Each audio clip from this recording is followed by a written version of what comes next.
Assalamualaikum, salam sejahtera dan bertemu kembali bersama Noro Tether Jujutsu Kaisen 253 manga chapter review. Alright, okay, tanpa membuang masa, jom layan video ni bersama my best friendo, my brother Todo Black Flash. Let's get it.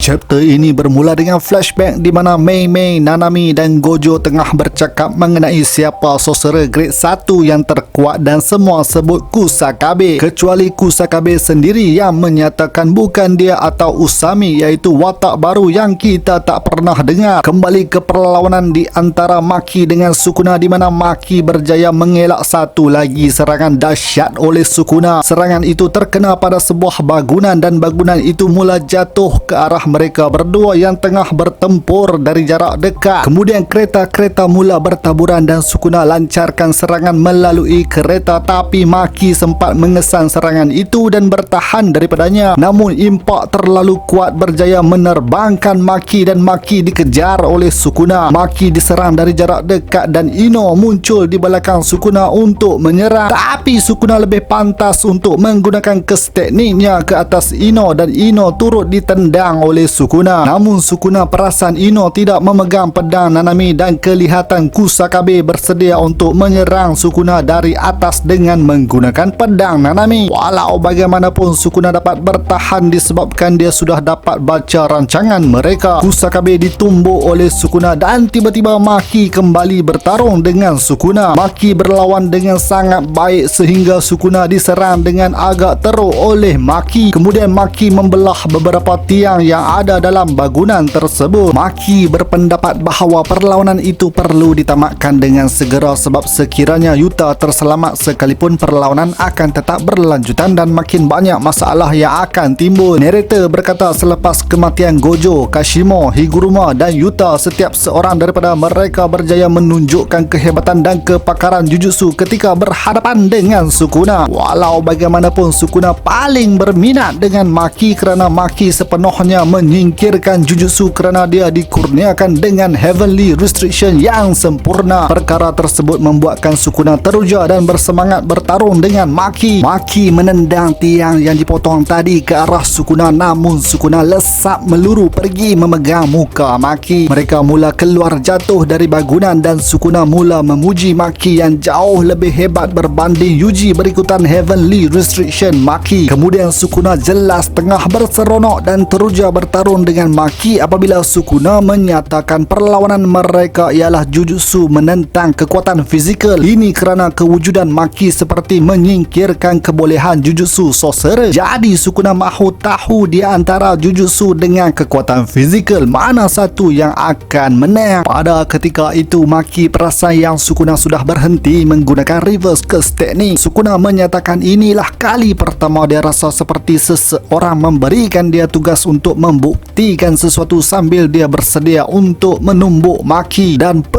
Maki dihentam oleh Black Flash yang dahsyat oleh The King of Curses. Dengan itu Maki telah tumbang dan Kusakabe perasan yang sekarang tinggal hanya dia seorang untuk berlawan dengan Sukuna. Yuji, Choso tak ada di situ dan Mei mesti takkan muncul untuk berlawan. Sekiranya tiada peluang untuk menang, Kusakabe dah lari dari situ, tapi oleh kerana dia dah ada di tempat perlawanan, Kusakabe tiada pilihan selain meneruskan pertarungan. Kusakabe mempersoalkan betul-betul ke perlawanan di antara dia dengan Sukuna akan berlaku sambil Sukuna lihat tepat pada Kusakabe. Habis chapter ni dan minggu depan break. Narrator seperti mengumumkan Yuta dah mati. Aku tak pasti yang ni dan adalah lebih baik untuk tunggu official chapter. Bagi aku Maki tak mati lagi, tapi confirm cedera teruk sebab kena Black Flash oleh the strongest sorcerer dalam sejarah dunia Jujutsu. Respect Maki sebab berjaya buat Sukuna paling excited ketika bertarung berbanding sorcerer-sorcerer hebat lain seperti Kashimo, Higuruma dan Yuta. Sampai Sukuna rasa dia perlu buktikan Jujutsu lebih hebat berbanding kekuatan fizikal. Sukuna juga sempat mengutuk kekuatan fizikal Yuji lekeh saja kalau nak dibandingkan dengan Maki. Dia memang true hater lah, hater sejati terhadap Yuji. Kini Sukuna punya keberkesanan reverse curse teknik akan meningkat akibat dia telah lanjut melancarkan Black Flash. Sekarang tiba masa untuk hero baru kita yang tak dijangka, iaitu Kusakabe. Semua top sorcerers berpendapat Kusakabe ialah sorcerer grade 1 yang terhebat. Apa kehebatan yang ada pada si penakut ni bolehlah kita tengok pada chapter seterusnya. Kemungkinan Yuji akan muncul bertukar badan juga dengan Kusakabe tidak lama lagi. Kusakabe sama ada akan mengejutkan Sukuna atau dikalahkan begitu saja oleh Sukuna seperti Kashimo. Mari kita lihat apa nasib The Goat yang baru Kusakabe pada chapter akan datang. Alright gang, sampai sini saja video aku. Komen pendapat anda mengenai chapter 253. Macam biasalah gang, jangan lupa untuk like, share dan terima kasih kepada yang dah menjadi sorcerer. Kepada yang belum subscribe, come on man, join the family, subscribe. Jumpa lagi di episod seterusnya. Noro. Dadah.